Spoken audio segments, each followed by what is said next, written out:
Hey everybody, how you doing today? It's been what I think 2 weeks since the last. It's been a couple weeks, yeah. And let me make sure I can see everybody. You want to just do that quick check around?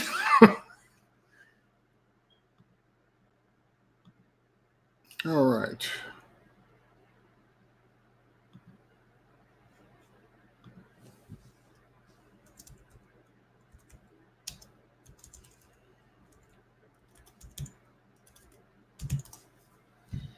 Okay, I see Facebook and I see YouTube, so I'm going to assume that we got people on board. Guys, we're just going to do what we always tell you. If you're on a different location other than the Lock and Load page or our Lock and Load YouTube page, we may not be able to see your comments. It seems to be an issue with any service, so it's not just any groups or anything like that. We won't see your chats or your comments as you put them. So I guess we're really going to make this kind of a little bit of a shorter type of show. The object really is to go over what is going on with the board games that are coming by ship, stuff like that. Answer some questions, give you a little bit of tidbits on things. We're still working on Viper Dave is asking about the Lock and Load Tactical coming to Steam. We're just not done yet, Dave. It's that simple. It's not that we're, not wanting to publish it. We just we're giving voiceovers done, so each nation has, or each leader has its own voice. Okay, so this way it's not just one guy. That's what we're working on now. Tom is also still working on the Steam multiplayer, which is really the main delay, just so you know. And guys, if you have any questions, just pop them up there. I may not answer you immediately. A shout out to Chris Taylor. Mark, hey, how you doing, buddy? No enemies here. Yeah. El Duce is here. I believe he's in Florida partying. What's he doing? What's he doing in Florida partying? It's not party season. Well, it's Florida. I guess it's always party season down there. Yeah. And you know, he's at all the nightclubs in Miami, right? He is. He's just killing it. I know he is. Hey, Peter, how you doing, guy? All right, so we're going to start off with. Let me just make sure I have this here before I say something. Yes, I do. Okay. Give me 1 second, gentlemen. I am just going to. I want to upload something just to make sure I have it. And I just want to make sure, are we being heard on Facebook? Because I checked it real quick. Mark, I know you're on Facebook. Is audio coming good through on the Facebook side of things? Because it wasn't when I tested it just a minute ago. So Facebook, if you can hear us, let us know. And it'll take about 30 seconds for that to go through with time delay and everything. Mark said, yes, sir. So I'm going to go with that. Excellent. How you doing, Mark? I'm just going to say this. I'm just going to put this as a possibility. But Dan's not on the show and things are working smoothly. I wasn't going to say anything. I was not going to say anything. I was going to be a good boy and keep my mouth shut. Sorry, Dan. Hope you don't hate me. Okay. Okay. Of course, same could be said that Maurice isn't here either. So, well, Maurice had something to do. I already talked to him. And like I said, we wanted it to be a quick thing. And yes, Mark, I am recovering. I finally think I'm coming out of this month-long haze that I've been in with the bronchitis. So I'm going to try to take it easy the rest of the week. But we're on the mend. All right, so let's talk about. I'm still getting questions about the games and the ships and why is it taking so long? So again, I'm just going to repeat pretty much what I've said before.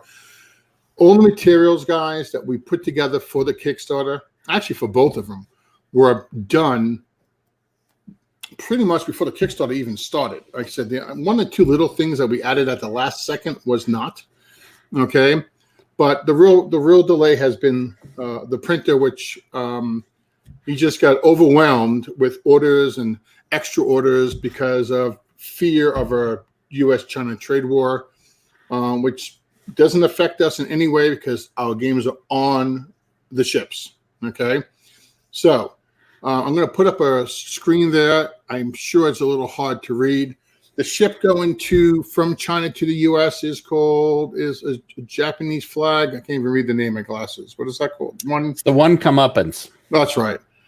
Okay, and it's scheduled to be in Canada on December 7th, right? Or December 6th? I think it was December 5th. 5th, okay. The original. Yeah, that's right. And December 7th, it's supposed to be down in Washington State. Yep. Our games then go, we don't go through customs, so the week or 2 weeks that were normally delayed going through customs or not, we don't go through. Our container goes directly from the ship onto a rail car, and then it heads to Cleveland, Ohio, if I'm not mistaken. And customs is done there. Excuse me, gentlemen. Customs is done there, and it's usually a 1 day, 2 day thing, and then they'll throw it on a truck and then send it down to us. There's a ship called the MSC, was it Maya? Yeah. Like that one I want to get some more information on from the shipping company. I've already placed a number because it's going to get to Liverpool something like the 30th of December, which will be after Christmas, of course. But I want to make sure we're looking at the right ship because they just give you a name, and there's a lot of ships named that. Yeah, when you first put out the ships' names, I myself went and was looking to try to track down which one it was, and there was like a list of like 20 of them, and all of them under different flags, and some of them even under the same flag. So without knowing specifically which one, couldn't really pinpoint it. Yeah, it's hold on, Dan. Dan actually is home, and I'm going to send him the link. Woohoo! Copy clipboard. Hold on.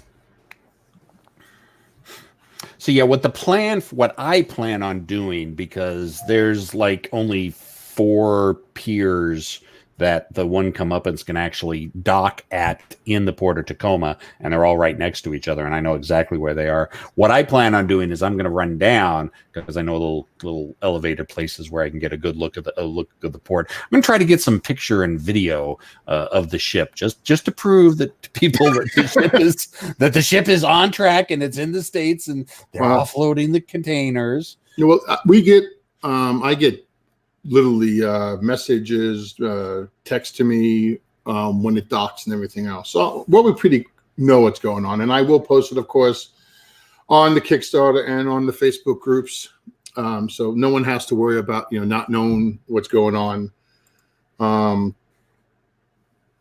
But anyway, what I'm showing you here is you can actually track the ship's name through quite a few different services, and you can do the containers. The containers seem to be a little bit more of a hit and miss than the ship name.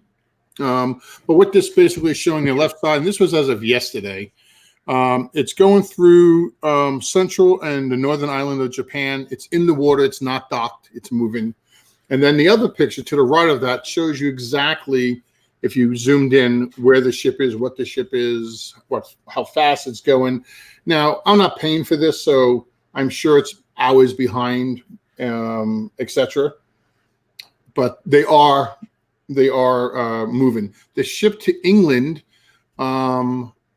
was anchored out off of China. I don't know why it was anchored. It was still like inside the harbor, from what I can tell. So I don't know if it's waiting for more cargo or it got delayed. But again, I have information I hopefully get on Monday or Tuesday, and I'll post it once I get it.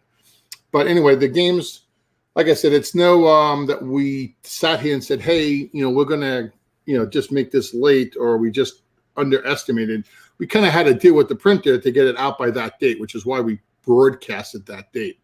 And as more fear and more ordering comes in, we're just not that big, guys. So if someone orders, 100,000 copies of whatever, we're going to get blown out from that. The other thing is too, actually, it took a long time, much longer than I thought it would ever take to get on to a schedule, to get onto a ship. And actually what we did do to speed up the process is we basically got together with Academy Games and combined some shipments together there, and another game company, which I really don't know too much of. Basically, Uwe was handling that part of it. And so we actually combined our orders to fit them into more containers to get, on the ship. Okay, so hey, not blaming anybody else. It's our company, it's our orders. You guys are working with us, and it's my responsibility. But I just wanted you to know it wasn't something we just decided, hey, let it go. All right. So I sent Dan the link. He just does not seem to be getting it. All right. Anand Emaus is asking, how are the games getting to Australia? Oh, I'm sorry. Yes, I left that out, didn't I? Okay, the way the games go to Australia is they're trucked down from northern China into southern China, 8 to 10 hour drive from what I'm told. Okay. And then from there, they will get put on a boat to Australia. Okay. I don't have any more information on that, but I do know that there is it'll probably take until middle of December for that. Games that are going through our China distributor for Philippines, Pakistan, India, Japan, anything like that, they will go through the Chinese distributor. And once he's ready, they'll contact us, and then we'll, arrange a date and time to start shipping it. Okay. But I do know the Australian will go from truck to boat, and the guys in Australia will tell me as soon as they have it. Okay, let me just see if there's any questions about that. Anyone else? And this is a large order. This was actually a much larger order than I had originally envisioned. Now, how many containers are we having shipped out to us? Okay, America is getting by itself 3 full 40-foot containers. Actually, just so you guys know, when we reprinted all of the games for Lock and Load Tactical, plus some of the other games that we did, it was less containers than what we're printing just for these games. Okay, and that's not counting. It's at least one container going to Europe. Okay, and there's at least, I don't know how many truckloads that breaks into, but my guess is that it's at least a truck, if not 2, for Asia/Australia. Oh, Dan's here. Let me get him in there. And a quick shout out to our buddy Todd, the itinerant hobbyist. He's in El Duce. Hey, how you doing, buddy?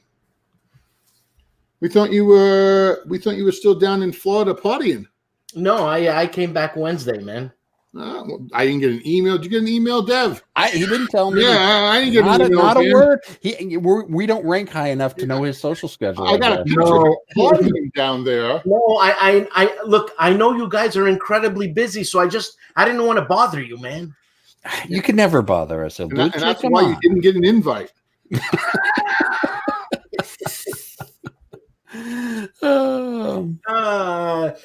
Dave, you guys are talking about Devin.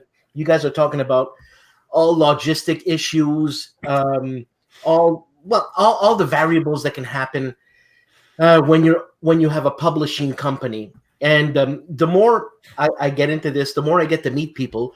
And I met Tom Vassell and all these guys, and I'm sure a lot of people know, but there's some people that might not understand how heavy it is to run a publishing company. I mean, it's not just, hey, let's make a game with the designer. It's, I could swear right now, because from the stuff I'm learning, I wouldn't be able to handle it. Like something that you do, David. It's unbelievable. Okay, that's why we let David take care of that. Yeah, and you know what? The guy's got the backbone to do it, and it takes a certain type of person. And I'm not just trying to throw flowers at you. It's just like, it's a lot of work. Plus, look, I know people have invested money. They want their game. You understand that. We all understand that. And man, stuff happens. I mean, you're dealing with people in China, and it's, what do you want to do?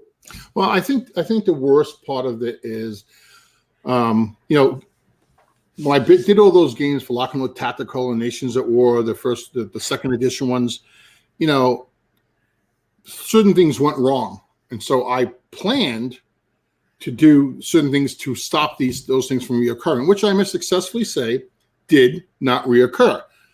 I didn't I didn't roll high enough. I don't know what the roll would be in order to counter the new stuff that could possibly go wrong with the printer. And you know, the big thing, like I said, the big thing I thought I was really going to get an advantage from was getting everything done before we did the Kickstarter, because I didn't want to do what has previously been done, which is, hey, you know, we get the Kickstarter, and then after we collect the Kickstarter money, then begin working on it. And I can understand it taking a year at that point, you know. And I mean, we spent well over 2 years going there. I remember, you know, 5-6 months before we even launched the Kickstarter, Keith and Jeff and I and Darren, and actually Uwe was there too. We were all sitting at the table having dinner together, going through all the Kickstarter stuff. Uwe is advising us what is good and not good to do, so we didn't make as many mistakes as we could have. And after doing all that, you know, the printer printed all the pages. He tells me, the printing is done. Okay. Printing is done to me means I get a solid book, like a rule book. Let's just, you know, that's what, yeah. But that's not what that really meant. What that meant was he printed all the pages of the book. And then when we were going through the book he sent us, we noticed he printed, I don't know, let's just say a dozen. He printed a wrong edition. He printed an early edition that he shouldn't have printed. Now, I will give Magicraft the total thumbs up. He didn't say, well, kind of deal with it. Nope. He went back. He literally took all those pages out, reprinted the right pages, and put them all in. You know, you know, there's another month. Yeah, it took at least another 2 weeks. And then you had, like I said, the other real delay was trying to get it onto a ship. Well, I mean, you know what? It was killer. You know, as war gamers, we know that any plan to go. No plan survives first try. Survives. So, you know, we got heart, man. But like I said, it's, you know, anybody who's a little upset or not upset, just trust me. I am upset that the thing is late. It's not my plan for it to be late. I actually did not want to do a Kickstarter because I didn't want to have that stress and pressure. And that's why we did all the stuff first. But like I said, I have some more things in place to solve this, and I'm going to put more time on it. I don't care. I mean, worst comes to worst, I say it's 9 months in a year, and it's early. You know, no one's going to yell at me for that. But it's also this. I mean, the two. Just take World of Warrior 5. The 2 games and the expansion pack. Just that alone is over 15 pounds. So actually we had to get an extra container. I may be wrong. It may be 4 containers because we were over the weight limit for the pallet. Yeah. Look, I'm sure the majority of the people are empathetic. I know, Dave, you're stressing out, even though you don't look like you're stressing out because you look beautiful. Where'd you get that haircut? Yeah, I got to get a haircut. And you know, when they get the game, when they get that box, it's all going to be like. Yeah, I mean, we were actually late. We were less late we were late getting the games done. We were less late delivering them once they left. But, you know, that process was actually more stressful than this. This isn't bad. I just, you know, there's a few people who are upset, and I don't like people being upset, you know, right. Especially since it's something I technically should be able to avoid. William is asking me, just, anything I learned during this process to help the next major game release. Yes, have someone else publish it. No.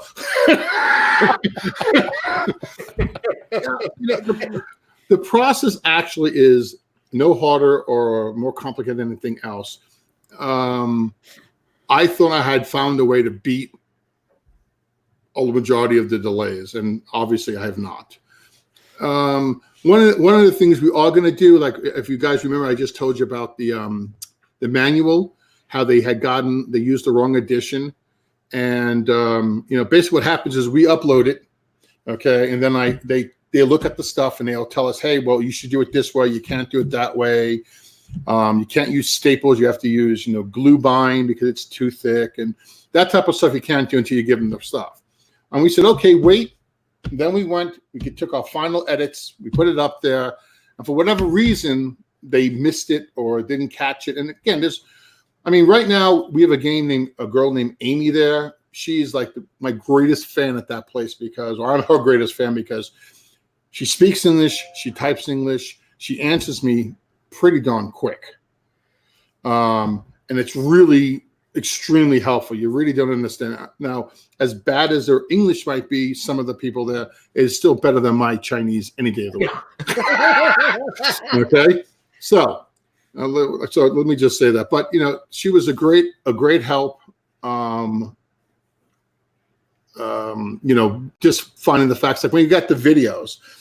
But I think the only thing that I don't know how to point anymore. There's no way once they are printing and assembling it, all I have the power to do literally is calling them doesn't help because I've met actually the owner of Magic Craft. His name is Pride. And we've sat down with an interpreter at Origins. And even with the interpreter, I have to tell you, it's a little bit more involved than you think. I've talked to a company about hiring them to be my in-between. But that really doesn't help because only I really know, or Blackwell, whoever else is working the company, what has to be done with this piece of paper, what has to be done with. All I'm doing is adding another layer of delay, supposedly in lieu of getting someone who speaks Chinese on my side. And honestly, it was much easier using Amy because she speaks English more than well enough that I can communicate and get my point across. And what I found was when she didn't quite understand, she would go to Pride. Obviously, they both speak Chinese, so it still went faster. But what we're going to do for the next game is we're going to give them a spreadsheet with the links on it so they can only click on the version we want them to have. So the only way that will be bad is we give them the wrong link. And who's going to be doing that spreadsheet? You, David? I'm going to have Blackwell do it initially. Don't cry. No, okay. Blackwell will do it, and then I'll go over it. And then what I do is I have the designer or the developer check it, I check it, and then Darren checks it. So it kind of gets a good check. Honestly, the errors in this book, I only know of one where Keith and I kind of felt he could use one word better, or would have been a better choice of a different word than we use. We've gone over this so much I can really recite this thing. So it's pretty. I'm pretty happy with the result so far. Actually, we know it comes Tuesday. I order a case of everything that we've done, and I have it flown in by air, which almost is as expensive as a container. But what we'll do is we'll take that case of games. And I'll send one to Keith, I'll send one to Jeff, we'll look at it here again just to make sure nothing crazy happens. I saw the poor guys at Compass, they had some game, the proofs had the counters right, but when the game showed up, somehow they flipped them around and gave them the wrong one. Okay, so all those games had to be replaced with the counters. So I don't expect anything like that to happen, but I'm also not going to give fate that much room. So I'm going to, we'll get those Tuesday, and what we'll do is I'll get them out to the designers, and then I'll probably send a couple of copies out if I have any to reviewers. They can look at it and play with it and etc. I'm just looking through some questions. Josh, how you doing, buddy? Well, I appreciate that. He's basically, let me just stick that up there. He's, well, I don't know. I plan to be late. I just don't understand why I'm always more late. One of the things that has come across my table a couple times when people have asked me about the updating on the shipping dates and everything, and they say, well, if you're having so much issues and this is such a problem with the delays and with a potential trade war, why are we using Chinese printers? And I can't give them the exact number, but when I tell them it would, if we were to do this in the States, it would cost you as the consumer twice as much at least to have it published in the States, which is why we have to go to China. It is financially in the consumer's best interest.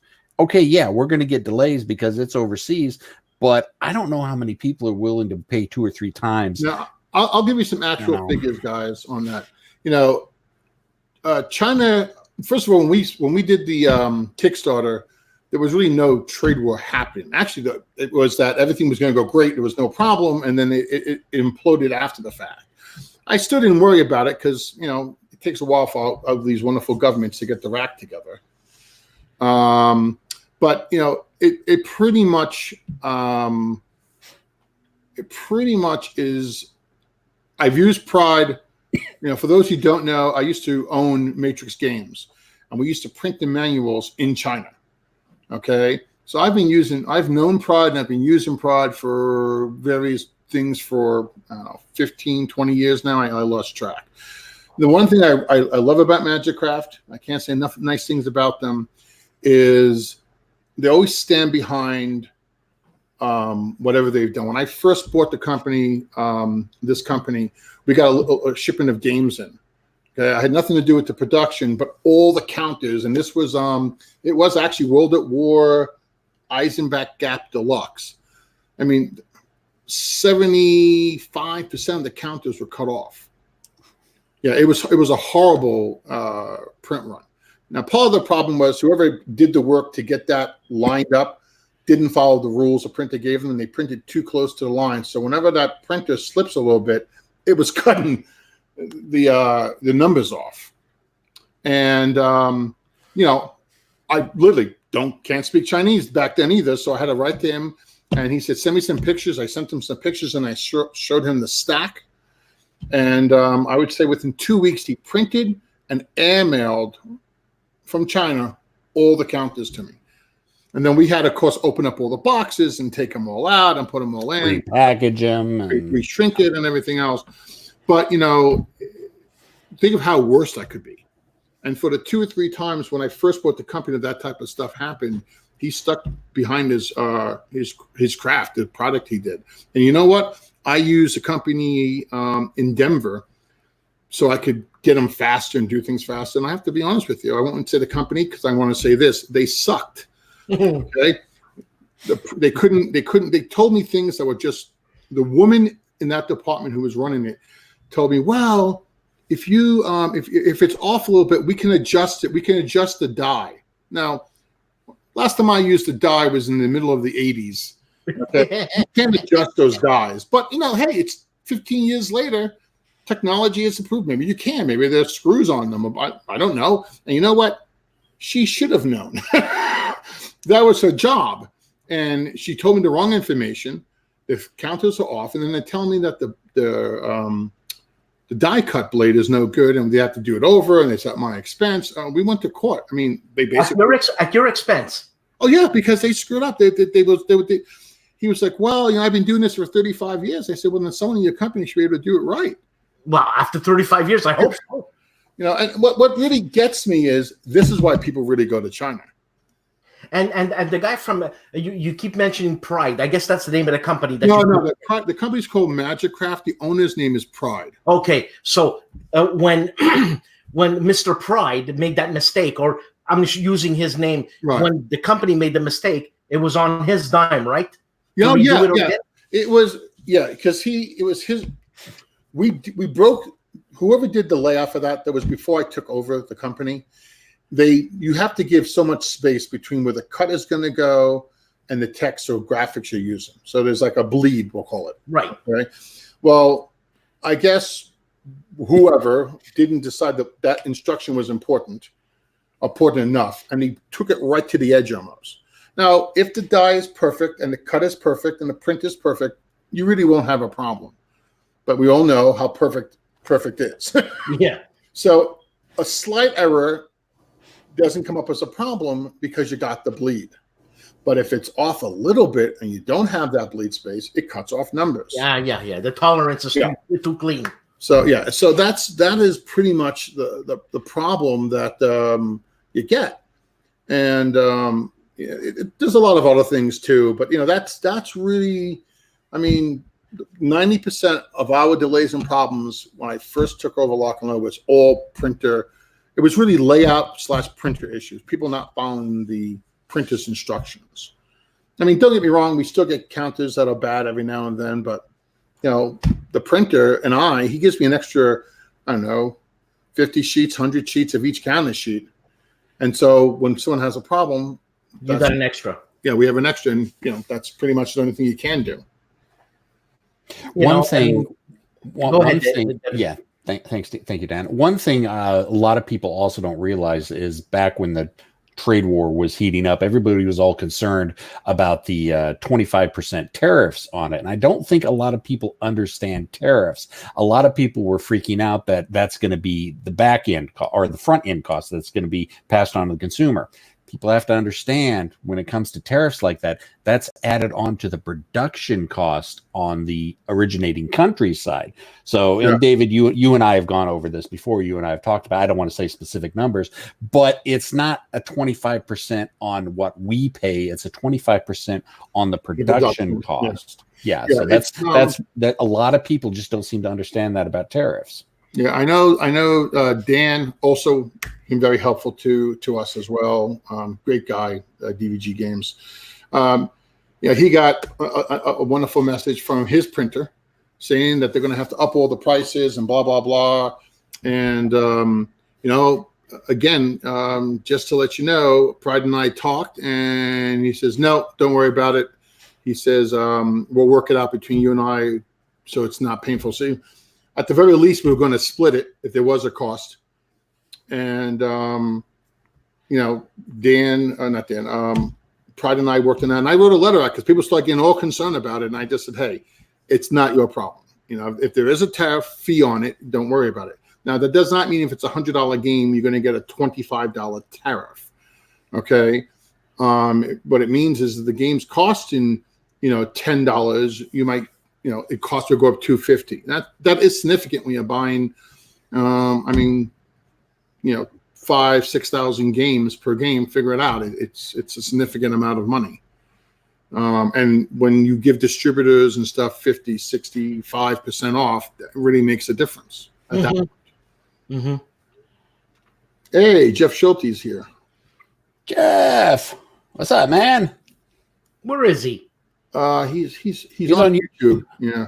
Hey, what's the matter with that guy? I don't know. Hey, Dan's asking the appropriate ETA now. Well, Dan, I don't know where you're from, but I'm going to say if you're in Europe, we're being told right now, and this was before last Wednesday, we were told it would be there on December 30th. If you are looking for North America, it will hit the port on December 7th, but it probably will not get to us before the 15th to the 20th, somewhere in that range, because it's got to go from the port to a train to the customs. We're not doing the customs on the West Coast. It only takes a day, and then they throw it on a truck, and then they drive it down to us, which is probably 2 days. Okay, we are ready on our side as far as I'm concerned to handle that, and we did put up some stuff that we have. Now, what I'm going to do, just when guys, just to be clear here, Dan was away and work, supposedly working hard in Miami while we were all doing this stuff. And, I got this picture showing me how much work he was doing. So, you guys take it for what you think. You think he was working hard? It doesn't look that way. Although I noticed he wasn't doing any arm wrestling at this convention. I don't know. I watched the interviews, and he looks like he was having too good of a time down there to actually be I working. totally agree. I was. I'm sorry, but I was. We know, Dan. We know. We're just checking a box. And you know what? It's funny. The Miami weather, I can do without. Really? It's too. Devin, I'm telling you, too- I lived in Quebec all my life. That's And true. You are more northern climate. I've yeah. gotten used to the snow, and we're a bit tighter. That's why I look so young, because I'm frozen really. That explains. And going over there, oh my God, I can't even breathe. It's the snots is falling down. My eyeballs are all gloopy. My armpits. Forget it, man. All right, I want to move this along a little bit. What I'm going to do is I want to tell you about what's coming on the ship.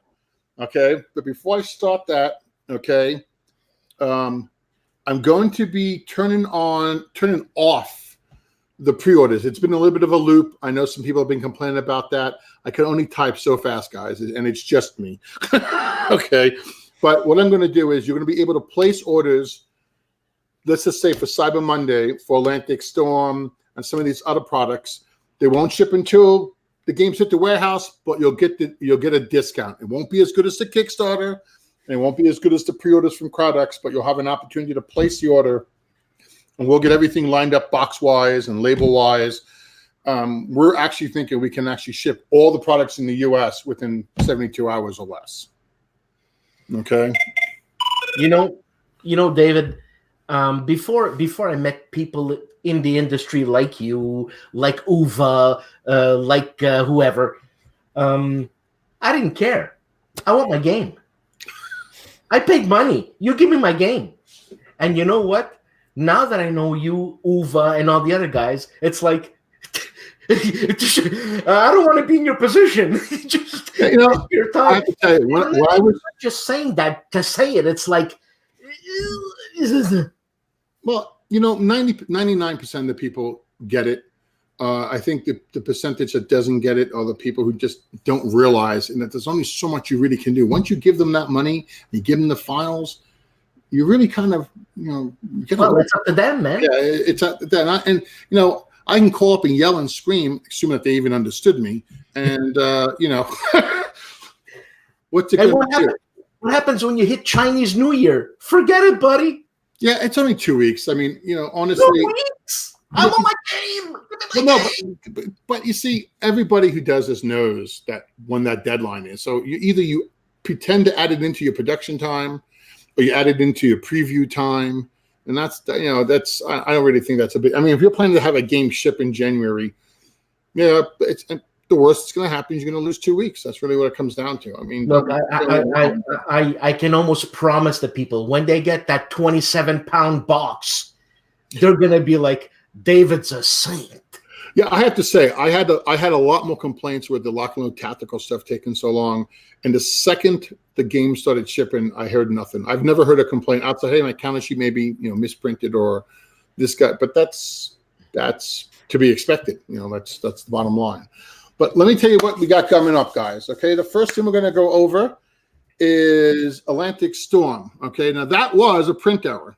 Okay, but that was a lot of the cards we got were bad. Okay, and I used somebody else, so I got to listen to my own advice. But that is going to be turned on for Monday, definitely. Okay, it's the new updated design. It's pretty much here's some of the cards. You'll be getting from that game.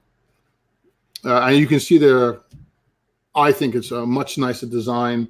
The Convoy cards, I think are mini cards. Damn, if I could remember this better. I think we did make the regular cards larger. Okay, so the type is larger. Here's the redesign of those cards you can see there. And the one thing, I think, there you go. The one thing we did change, if you bought the game at WBC, I don't know, X amount of, was it 2 years, a year ago? 2 years ago, or a year ago, I can't remember.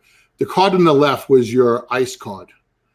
After we released it there, I mean, we sold out within like an hour, 2 hours. We had all the games gone. Some people had a hard time saying that was the audit card. So if you look at the card to the right, they're all the same size. It's just the way we took the picture here. You can see the ice is a lot more visible. Yeah. Okay. But that's the only difference. Everything else stayed the same. It has solitaire rules now. Ben Knight, the designer of Atlantic Storm, did a beautiful job upgrading the sucker. He really did. He made it so too, if you're having 5 guys, you want to play a bigger game, you can. But if the 5 guys want to play a game in half the time, he basically tells you how many convoy cards to take out to make the game faster. So, you're not stuck playing, a super long game if that's not what you want. If you go to WBC, there's at least, 50 to 100 people playing that game. And they do it every year. They play. Yeah. Atlantic Storm has been a con staple since Avalon Hill originally released it.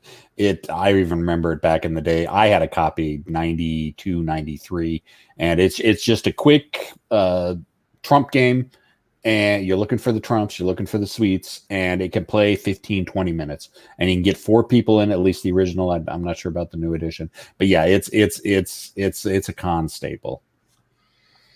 Devin, chat, and David, I'm sorry, but I must be going. Boy, he put up his picture showing him partying, and look at that. He's like the paparazzi. All right. I feel bad. I'm sorry. Thanks for having me on, guys. No problem, buddy. Take care. Okay. The one thing that we have now is we have the Atlantic Storm player mat.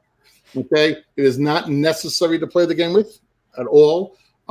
We did it because we thought it was cool. Okay, but the mat is really high quality. We sold the mats out, like I said. The game we sold in about 2 hours, maybe 3 hours at the most at WBC. The mat was gone within an hour. The mat has stitch edges to keep it from fraying and coming apart. It's very thick. It's not just some thin. Well, I'm not even sure what you call the stuff that the mats are made out of. Neoprene. Okay. That's right there. All right. Same thing your mouse pads are made out of. And then anyway, that's the image that's on the player mat. And again, those will be up probably in a few hours after I do this. You guys can order it. Just realize it's not going to ship until then, but you'll get it at a discount compared to getting it afterwards. So if you wanted a Christmas present, you may get an IOU from your girlfriend or your wife saying this is coming, or any of the other ones are coming if you haven't ordered it yet. But you'll be getting it. You'll basically go Kickstarter and you'll go Kickstarter pre-orders / CrowdUp / orders. And like I said, we don't think it's going to take us more than 3 days to get through the orders that we have. So that's everything for Atlantic Storm. Okay. Next thing we're going to show you, which again, you probably already know, is the Space Infantry. Okay. And I'm almost done with that, having that set up and ready to go. That should be out live tonight as well. I'm just, here's some of the counters you're going to be seeing. I do want to state this too. So anyone who places a pre-order, when we first did this, was it 3, 4, 5 years ago when we first started working on this Space Infantry game, we had it, I don't know, I think we had a pre-order for, I don't know, $50, $60, something like that. And as Blackwell and I and Zach, the designers, we added all the other stuff to it. It grew and grew and grew, and the price, of course, increased. But if you took a pre-order, and let's just say you got it for $40, $50, you will get the same core game. And let me see if I can here. This is the core game. It's over 7 pounds, guys. Okay, but it's actually 7 pounds. Okay, so everything that's in the back here, which is listed on the store page under components, you'll see you will get. Okay, will be no increase in price to you or anything else. Okay, you will not get what comes in what we call the expansion box. And really what's the expansion box is all the stretch goals that we made it separately. Okay, so that if you ordered the pre-order, or, I've had some people say, hey, I ordered the Kickstarter and I still have a pre-order and it's at $50. That person's grabbing it because this game is $90 at this point. And, just so you can see, well, $90, that's a lot. I mean, I know, these are the hive tiles, okay? They're 2 millimeters thick. They're much, I hate this camera thing.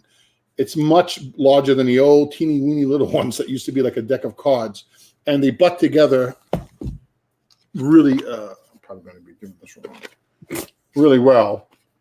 And you can put your nodes up there too. So they're very replayable. How's that look? Okay. It also comes, and I'm just going to be going through this really fast. Here's a deck of cards, node cards. These are, these are aliens. These are node cards. Okay, here's another batch of node mission cards. Another batch of cards, and you can see they're not just like 5 cards. These are special logistics cards. Okay, dice, of course. More cards. Okay. Then you have all of these. These are called alien race cards. Okay, and again, you can see what you got there. You have your manual. Okay, and it's 135 pages. Okay, a lot of it has all the campaign mode, the co-op mode. And then, of course, you've got all the mission cards. And again, it's not like it's 1 or 2 cards. It's quite a few cards there. Ouch. And there are more cards here, and maps and nodes, and and Dev, you can tell them how you've got the game. Oh, the box is packed to the brim with stuff. There's just, you get a lot of game in the game. There's no doubt about it. I mean, it's just, even for the Kickstarter price, I think it's a steal. That I have a hard time believing that David was able to get away with selling it for so cheap, just with the sheer amount of stuff that's in there. We ordered a lot of. Honestly, the guys really supported this, and we did really well. And so we were able to order a lot more. Brings the price down. And if you ever want to know, well, I'll wait for the game to come out. I mean, I would say to you guys, based on how the company has provided you material. Okay. Now, I can say that knowing perfectly well that I was late. I am late, but I'm saying that also based on the fact that you get to, what type of quality game are you getting? What type of materials are you getting? I mean, that was one of the things we really changed, was the counters are 2 millimeters thick. They're rounded already, etc. But because when you buy from the Kickstarter, the benefit is it allows the company to buy, technically more inventory at a better rate. Okay, and that I can't say how much that helps. The other thing is, this is the expansion box. Okay, another massive deck of cards. Some more cards there. The big thing about this is there's a lot more campaign stuff. I think I'll put it this way. Okay. And there's 2, I believe there's 2, right? Massive maps in this that go together. So, I mean, this is not going to take you 5 minutes to play through. This is only half of one of the 2 maps that can go together. So, anyway, that's what's there. No one's asking me questions. I guess that's a good sign. Okay, but that'll be available, and so you know what's going on there. The other thing, and the thing a lot of people have asked me about, is our ammo crate. Okay, the ammo crate is basically a 3-inch deep box. I believe it's 9 across, 12.5 high, 3 inches deep, and it includes 3 counter trays. Okay, I'm gonna get to the counter trays in a minute. I'm personally an anti-counter tray guy. because I'm one of those clumsy people that are constantly knocking it, dropping it, banging it. And of course, when they go all over the floor, I don't really see the benefit of it. A Ziploc bag, if I drop it, assuming I'm not lazy enough not to close the top, problem solved. I just pick up the bag and keep going. The box though, I wanted them to put the counters trays in for magazine games. And a lot of the time you get a game, you can fit only one counter tray in, if you're lucky, in the box. That usually doesn't solve the problem. So I felt that if we made a box, you can hold 2 or 3. This easy will hold 3 counter trays and they're deep dish. Okay. There's 20 compartments on it. You can, and the trays click together top to bottom. So they're also, being held together there. Our lids in the trays do not fall off. They clip on, in which case, dropping down a flight of steps, good luck to you.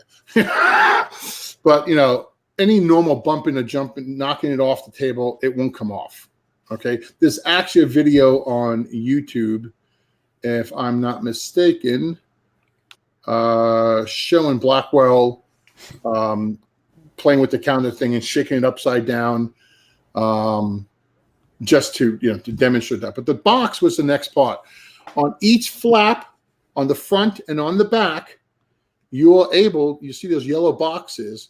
You can write with a marker what's in the box. So if you have strategy and tactics issues, 10, 20, and 30 in here, you can actually put what numbers are in here, what the game names are, and put them in the box. The magazines will fit with the 3 counter trays in there because we did it ourselves. You can actually fit 4 magazines. Then it starts to get a little tight.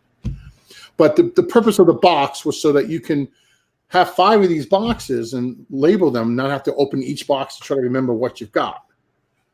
And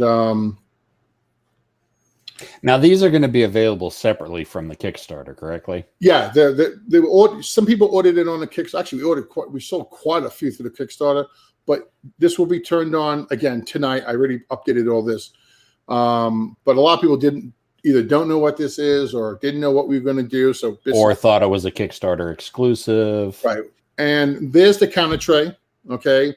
It's very similar to Dan Verson's DVG's counter tray. It's got 20 compartments. You can see those are Nations at War counters in there. So those are 0.75. Those are 3/4 counter size. Here's a picture of the counters. You can count. They're deep trays. Yeah. They're really deep trays. And you can see you could fit at least 2, if not 3 sets in there. And to give you a better idea how deep it is, those are the counters stacked up, okay, next to the tray. And you're still not at the top of the tray yet, okay? And there's a little bit more of a close-up of that. So that is the counter trays. I believe they're going to be on sale for, I think it's $25. It might be $20. You get the box and you'll get 3 counter trays. And then, what everyone's probably waiting for, I think Jeff is still here, hopefully, because I'm going to show some stuff, believe it or not, for Blood and Fury. Okay. Yeah. But let me just show one last second I can find. What's going to go? Here we go. That gives you an example, guys. If you bought Space Infantry, sorry, I'm jumping back here a little. I forgot to show this. That's the game plus the expansion box. And obviously, that's not everything you get because you showed me going through the box for you. But it gives you a little idea. And that is going to be done. The same thing is going to be done for Storming the Gap. You got the base game and then the expansion. Now, when we did the Kickstarter, we had 3 or 4 or 5 different add-ons for it. And we said, this is confusing. We're having a hard time tracking it, and we're doing it. So we decided to put everything just in one box. So you'll get all the add-ons, Jeff's monster scenarios, monster maps, all that. Now, I've been asked about the one-piece monster map. Tomorrow, I have a meeting with a printer here, and if he gives me a favorable price and can do it, you'll see that up on the store between Monday and Tuesday. And you guys can order that too. Okay, and we're going to ship it all together. So, the shipping will be very favorable because it'll be in one box. Okay. The other thing you'll be able to buy separately, because it doesn't come in the game, is the player map for Storming the Gap. Now, again, let me say you do not need this to play the game, because those same tables, although on more different cards, are in the game. But everyone liked playing with this, and hence why you have it there now. Now, this is done with the same material that the Atlantic Storm mat is done on. This is done on neoprene as well, correct? Yes, I'm looking for the imagery because I probably didn't upload it. Yes, it's exact same stuff, same stitch and everything. And this is the expansion box. Oops, there we go. Sorry. Those are the add-ons that come in the expansions. You get the Defensive Frankfurt mode, the Storm and Steel Second Wave, Driving Gleason, or all those are there. If you were watching a few weeks ago at Mark Faircloth's, in Atlanta, they were playing, I believe it was Driving Gleason, wasn't he? No, we were doing the second scenario, Defensive Frankfurt. Hold the damn line. Okay. And I love Mark just commented, yeah, I'll be getting the player map for mini play. Yes. All right. Now, the next, people have been asking what's the next Kickstarter in this series. We're going to have at least two, if not at least two Kickstarters before Blood and Fury is ready to go. Okay. But here is your box cover for that. Okay. And I believe, okay. I think this is actually, and Jeff, I know you're still there, but if I'm saying this wrong, this is either World at War 85, Storming the Gap, or it's Blood and Fury. I'm pretty sure this is World at War 85, and these are some of the maps for World at War 85. And this are the counters for Blood and Fury. Now, again, it says Airstrike. I can't tell. Yeah, those look like a little bit different than the maps you showed previously were Storming the Gap. Okay. So. And these maps, this is the Driving Gleason. This is the 8 maps that came with that.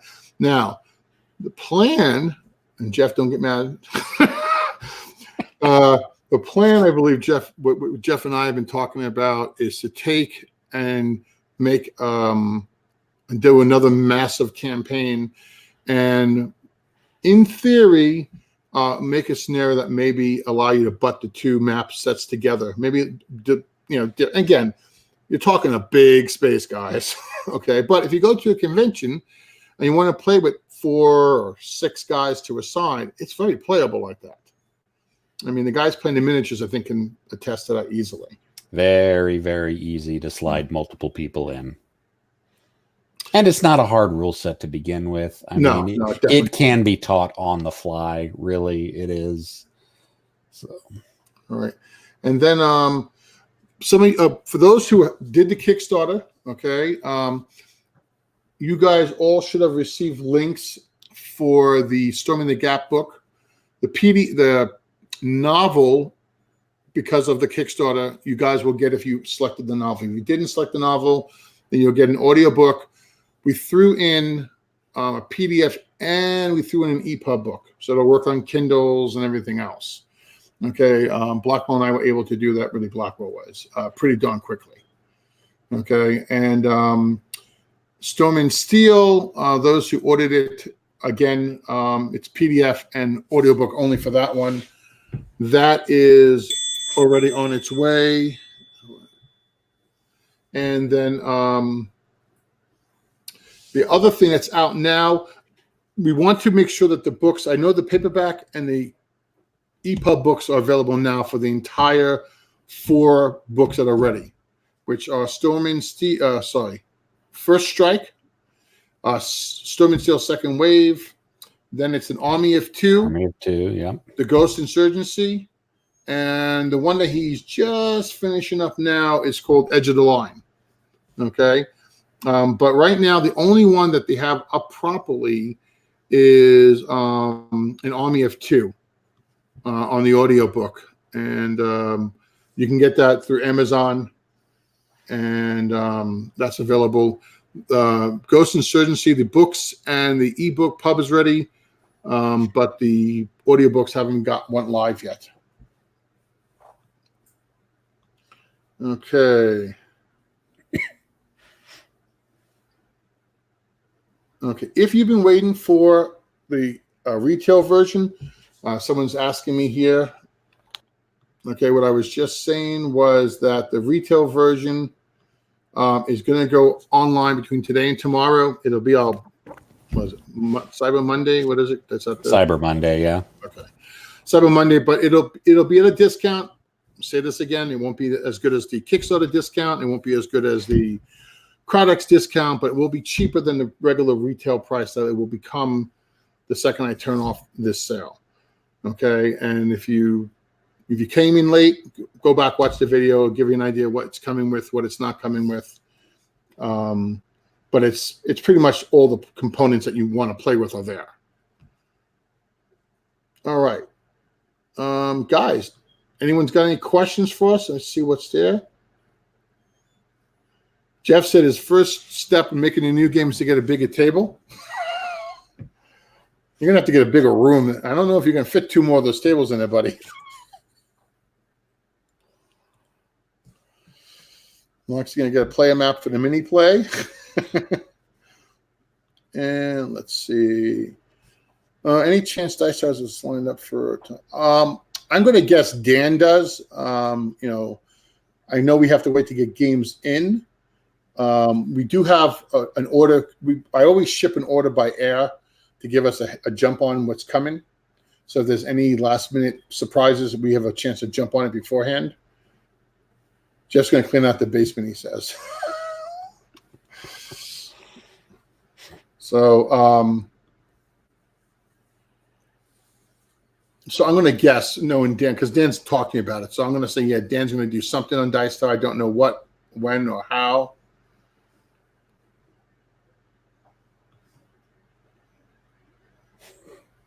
That must be a Dan's picture. I'm going Dan's picture, yeah. Well, I think Dan speaks a little bit. Yeah, he does. I don't. Yeah.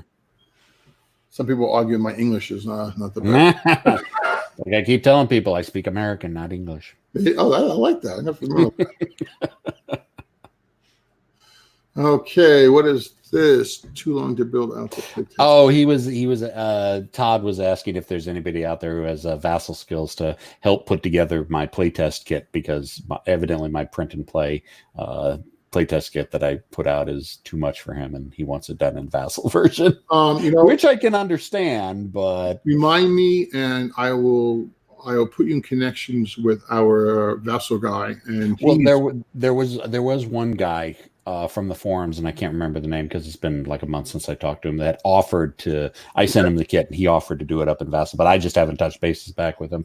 It's a failure on my part, so I need to reach back out to him to see what the progress on that is, and it could be the same guy.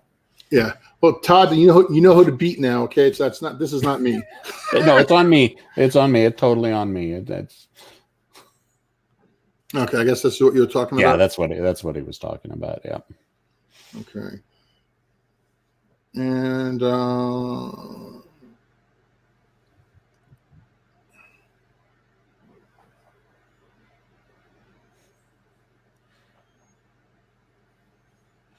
should I mention the hardcover book that you have on your desk behind you, or should I keep that quiet? No. I want to make sure I explained this well.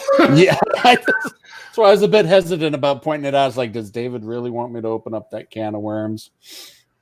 Yes. Okay. What I have here, guys, is a hardcover version of the Lock and Load Tactical Rules.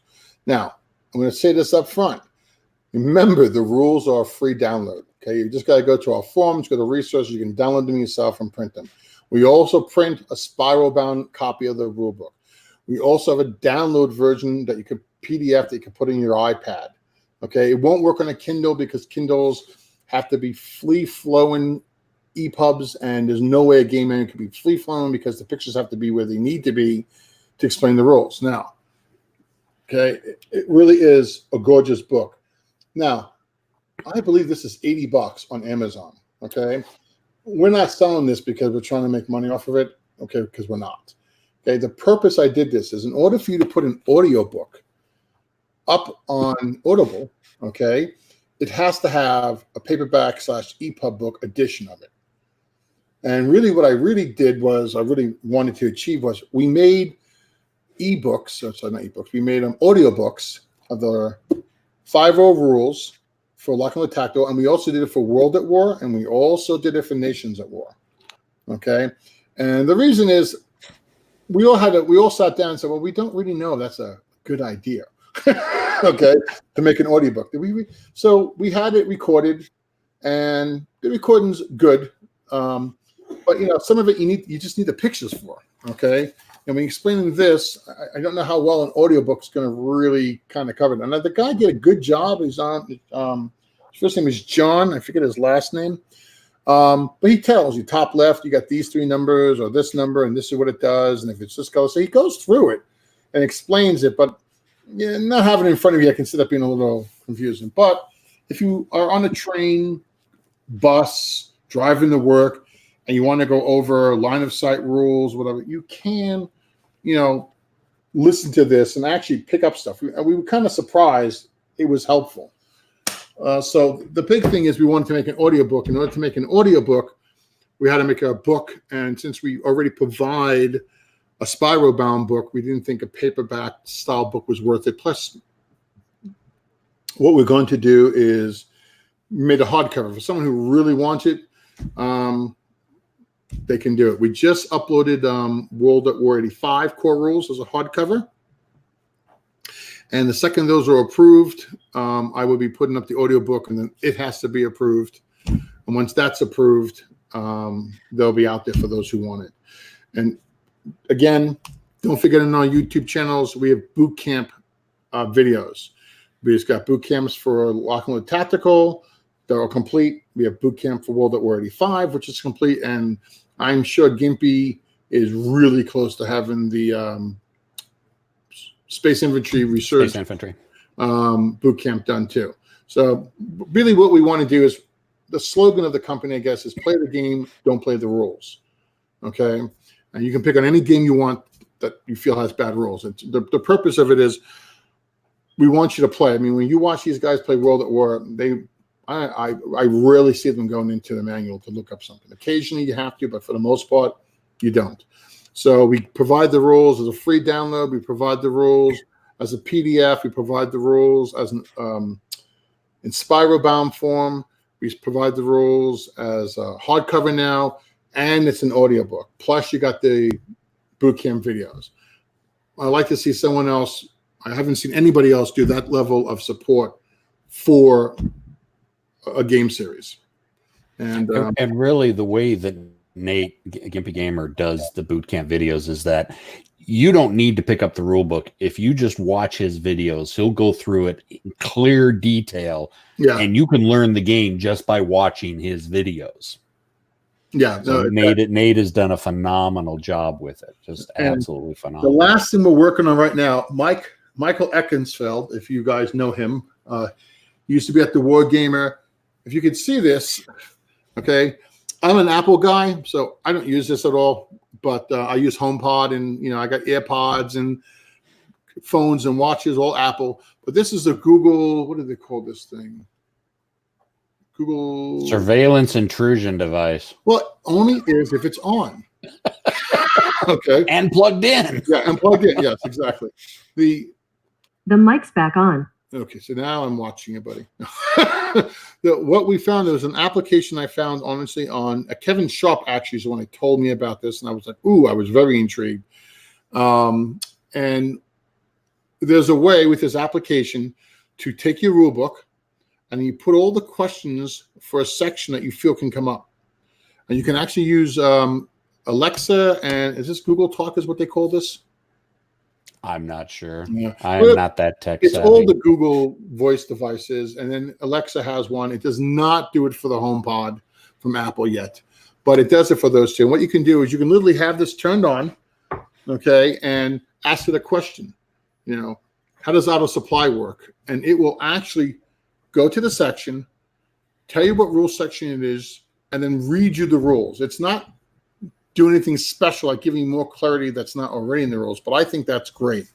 And for those of you who are afraid of being spied on, okay, as I've told some of my friends, just turn it off when you're done playing. Plug it in when you go to play.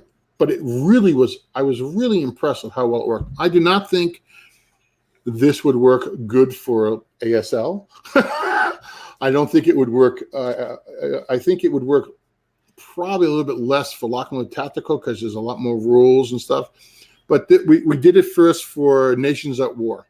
So we felt the easiest out of the 3 series that we have.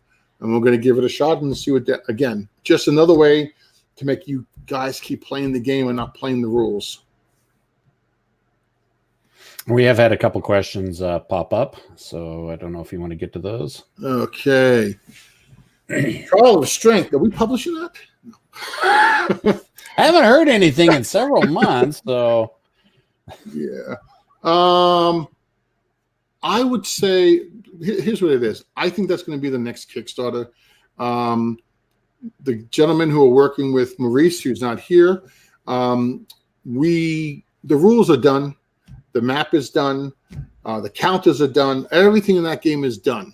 The only thing we wanted to add more scenarios. Now, if you ever played Trial of Strength, which Dave O'Connor was a genius at that game.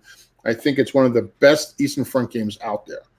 And I bought that when I was in high school, and I cannot tell you how many times I played that game. And that's actually one of the reasons I wanted to update it. The first thing we did was it had those teeny weeny counters that were great with when we were 19, 20 years old. We upgraded the size of those counters to 3/4, okay, Nation at War size counters. And of course, we redid the maps and put all of the increased, obviously, the size of the map. The two things we really wanted to make sure to get done was the way the old map was, you cannot play Finland, but you were stuck having it on the table. Okay, we cut the map so it's cut right north of Leningrad. So if you decide you don't want to play Finland, you can fold that part of the map up and put it away. Okay, if you the other thing we did was, it's a great game, but it has a lot of real estate because it's the whole Eastern Front. Okay, so what we decided was, hey, we want to play the campaign for Moscow. So the guys made a scenario and cut the area of the map they needed. So instead of making you use a gigantic map and say, hey, only play what's inside this border, we want the stretch goals to be they're going to get an additional map of just that area. It's the same map. It's not anything changed. We might make it white to look snowish. We thought about maybe doing that as something special. But the real idea was so you could sit down and play this on the table, regular size, with the new counters. So they basically did that for Stalingrad, I believe Kursk, I know Moscow. So you have basically what we call the 41 campaign, which goes to 41 till I think like January 42. And there's one like that for 42, 43, and 44. But each one of those years also has what we call 41 till the end. And it'll go all the way through the whole game. But you can start in 42 and do the same thing, all 43 and all 44. So expect that to be kickstarted pretty darn soon. I didn't want to kickstart it before the games were on the boat, but they're on the boat now. And so I'm sure it's going to be part of my Monday, Tuesday meeting this week.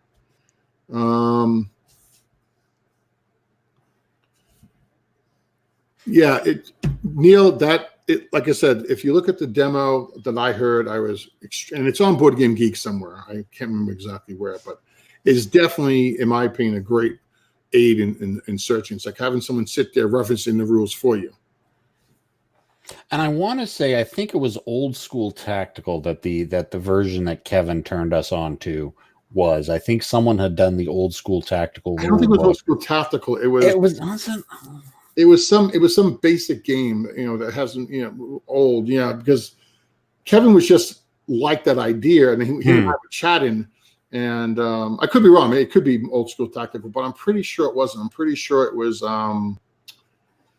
something like Russian campaign or Was it the Russian D-Day. campaign? I don't remember. It was a basic game because they were testing it out.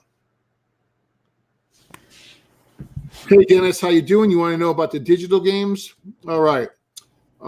Nations at War is done. Okay, I have to go over it. We have to set it up and just make an installer for it.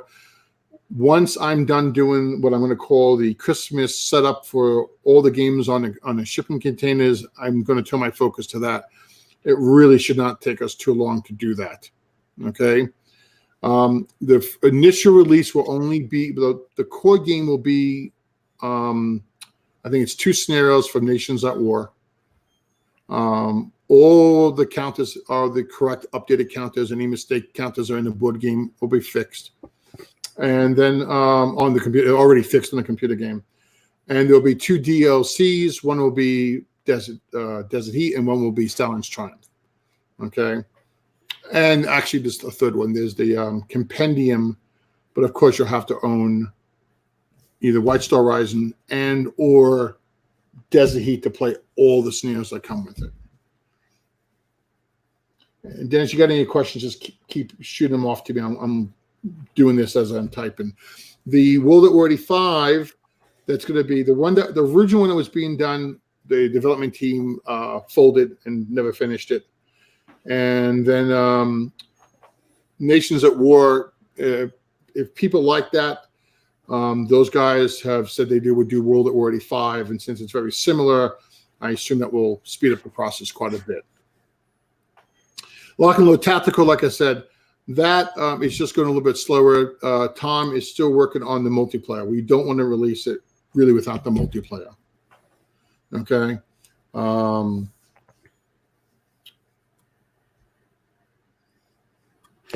Felipe also had a question a little bit further back that I think you may have missed. He was asking about international shipping, Latin America to be specific.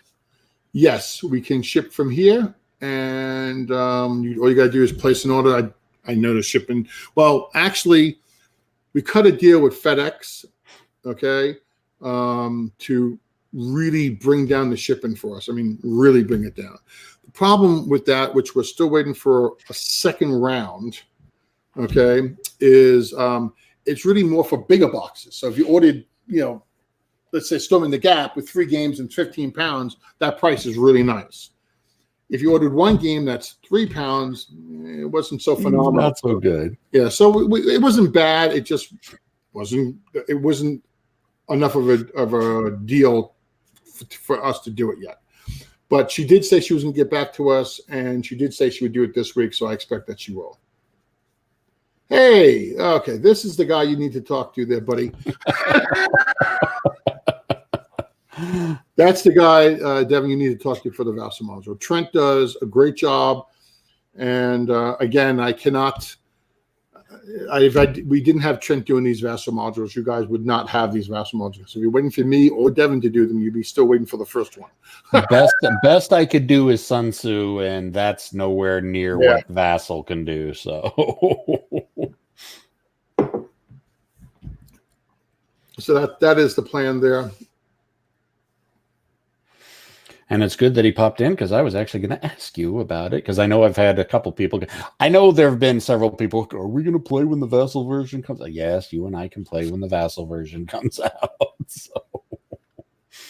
And I'm looking forward to it. I really am. Like with most people, Vassal is a savior to me, because I just don't have enough people in the area that do Hex and Counter. And I think that's a problem most of us run into.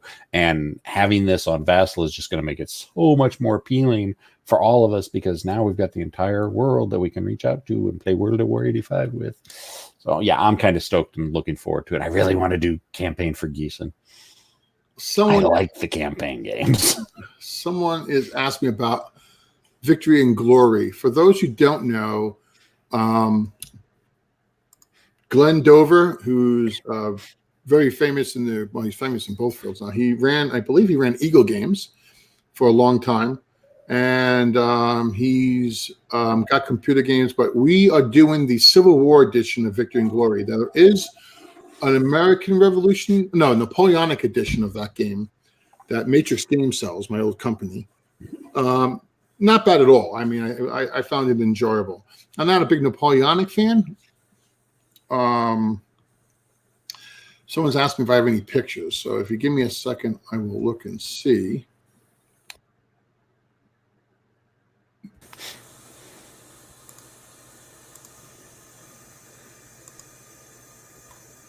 Okay. I know I have pictures. I just don't know where they are.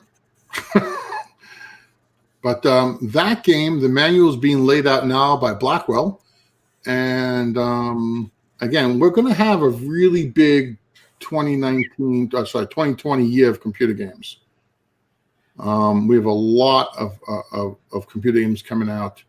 And I want to just stress, too, we're not really making computer games in the sense that we're not 3Ding the tanks so you can see them crawl over the mountains and a guy blows apart when he's hit. We're really making what I'm calling digital games. And what I mean by that is I'm using the graphics and the counters that come in the board game. Okay. Now, they are computerized where there is an AI, there's sound effects and weather effects and stuff like that. And the numbers do show up on the bottom, attack and what you need to roll. But if you're familiar with the board game, you can just look at the counter like you do and play. And basically what we're doing is we're giving you an opponent.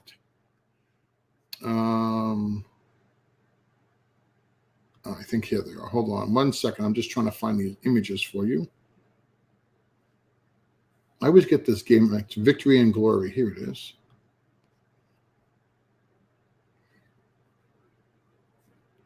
Okay. No long folder.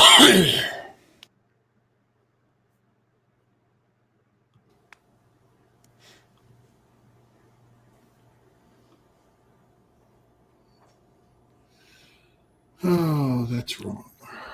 All right.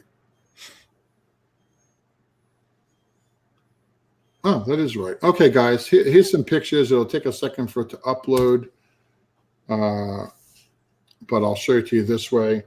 What we're hoping to do, like I said, it's a Civil War strategic game. If you had all liked the Napoleonic game, you're going to like this. Glenn did just a phenomenal job at the feature list on this. People have asked us, are we going to do a board game with this? Glenn and I have a contract for the board game.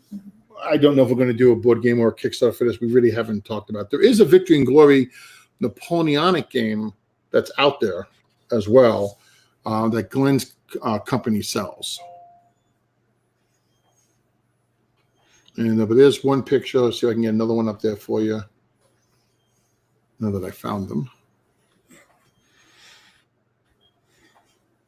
The artwork in this is just gorgeous too. Here's a little bit larger map for you to look at. Let that load up for you in a second.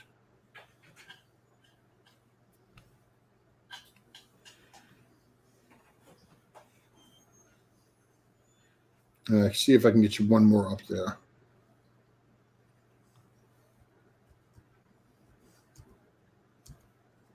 Okay, this is the battle board. It's loading. Hold on. So anyway, for the gentleman who was asking about that, there you go. So we have a Civil War game. This will be on Steam. It's only for Windows. Okay. The Nations at War, World at War 85, Lock and Load Tactical, those will all be on Mac and Windows, and they will be on Steam. Tank and Tanks, Mac and Windows. If you like the Tank and Tanking, there is a computerized version of that. And maybe what we'll do is we'll do a special episode just on our digital side of things.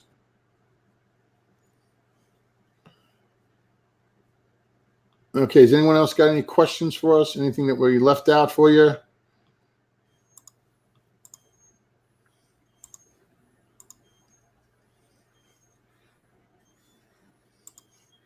I'm not seeing any more questions come across from anywhere. Okay. Well, as always, guys, we had a great time. I'm sorry we've been away for so long. I don't know when the next show will be yet. Devin and I will talk. Oh, I will say this. We have, which I forgot. It's my fault. What is that thing called again? Which thing we talk The about? thing that we talked about yesterday, that there was questions in there. Oh, the chat service. Oh, Discord. Yeah. Oh. Oh, yeah. I was going to mention that. Go ahead. I did want to remind everybody we do have a Lock and Load Publishing Discord server. I actually was looking at the numbers. We actually have, let me bring it up real quick. Almost 200 people that have registered and come into our Discord. So now, granted, not everybody's on it at the same time. We usually have, 10, 15, 20 people on at any one time. I'm in there a lot, often. If there's any questions you have, pop in, ask us. I'm more than happy to help everybody. We should probably put the link in that on the Facebook groups.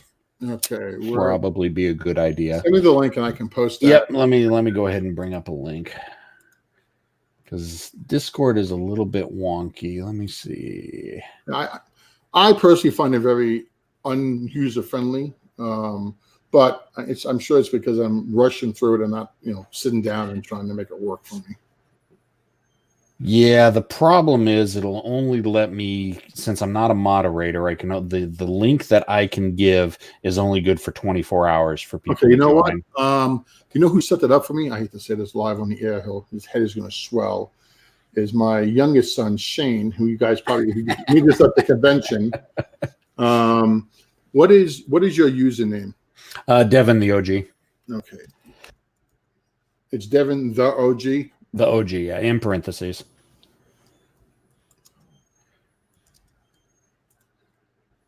At least that's the tag that I use inside the Lock and Load Discord. Well, honestly, it's the one I use in most of them. But if he goes on, he'll see me on there. Because I'm, like I said, always on Discord. It's like I don't have a life or something. Okay, I just texted him and asked him if he can jump on there and crown you king. Well, and he can also he would also be able to get you a link that would be more than 24 hours as well. I would like to be able to get it out for this video, but I don't think we're gonna get it in time. But failing that, I'll start posting it on the Lock and Load websites or the Facebook groups, and we'll get it out there. But yeah, so if Discord is your thing, I mean, there are several chat if you want to, and I'm looking forward to this when World of War 85 comes out. We have 7 chat channels that you can jump into if you're going to be playing someone over Vassal. Discord has the chat channels, and it's really good, clear voice comms. That is one thing Discord does really well, is the voice comms. It's probably one of the better voice comm systems I use for modern day gaming. So and like I said, it's not that busy. We're not that busy in there. We talk about gaming and Lock and Load stuff. And the biggest thing is if you got questions, it's one of the quickest, easiest ways to get hold of some of us sometimes. And there's a lot of other guys in there too. A lot of other guys. And they can answer you. And we have our forums, of course. Yep. Oh, there he is. Hey, did you see my okay. That's Devin. Hey, come around. Everybody, that's Shane. He is the only person that can run the Discord server. So can you set Devin up as an admin on it? But on your account, you're the owner of the server. I thought you gave you stuff full power to it. Last time we did this. Yeah, you're the owner. I need you. Okay, so apparently I'm the owner. Damn it. So we'll have to do this off the air, but we'll put it up. We'll have it for the next show, and we'll post it too, guys. As soon as I get a link that won't expire after 24 hours, I'll start going ahead and posting it around all the regular. You want to send me the one now sites in text, and then I will, or send it to me. Yeah, let me go ahead and give you the one. So if people, like I said, this one will expire in 24 hours. But You can just do it yourself. I thought we made it you and I I. added him to the ones that I can do. Did you see anything change? The change that he added you for the ones he could do. let's see. Oh yes, he has got me as a moderator. Oh well, if he's got me as a moderator, let me go ahead and retry this. Invite people, edit invite link. We should be able to do that. Oh, okay, yeah, I can do a. Yeah, just send it to me. Yep. And I'll put it on the banner. Yep, I'll go ahead and resend it to you. Make sure he clicks the infinite button so it doesn't expire. He said make sure to click the infinite button so it doesn't expire. Yep, expire after never generate new link. Good call. And there it is in the chat for you. Not in the chat that they can see, but in the chat you can see. And that should be a never expiring Discord invite. And like I said, I will go ahead and get that out to the requisite Facebook groups. Or you can. Either way, I don't care. No. I have enough to do, buddy. All right, boss. I'll take care of it. Okay. Actually, There you go. There you go. Okay. Sorry about that, guys. All right. So there's no more questions. That's up there. I guess it's just you and I. It does look like it. I haven't seen any new questions in 15, 20 minutes. Okay. Well, I guess start waving. Shane, start waving. The prerequisite, you're on the camera, gotta wave. That is all you have for this episode. Keep gaming, and may God bless you and keep you until next time.